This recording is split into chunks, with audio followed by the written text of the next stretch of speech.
હિંમતનગરથી સમાચાર મળી રહ્યા છે. અમદાવાદ ઉદયપુર હાઈવે ઉપર હિંમતનગરના સ્વામિનારાયણ મંદિર પાસે એક વિચિત્ર અને દર્દનાક ઘટના બની છે, જે અકસ્માત થયો છે.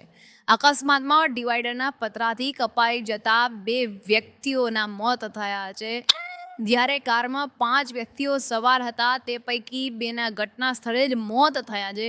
શામળાજીથી હિંમતનગર તરફ ચાલતી આ કાર ડિવાઈડરની રેલિંગ સાથે ટકરાઈ અને રોંગ સાઈડે પહોંચી હતી.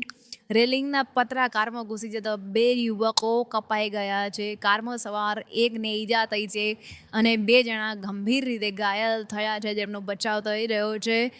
બધા ઇજાગ્રસ્તને હિંમતનગર ખાતેની સિવિલ હોસ્પિટલમાં પહોંચાડી દેવામાં આવ્યા છે, જે સમાચાર પ્રાપ્ત થઈ રહ્યા છે.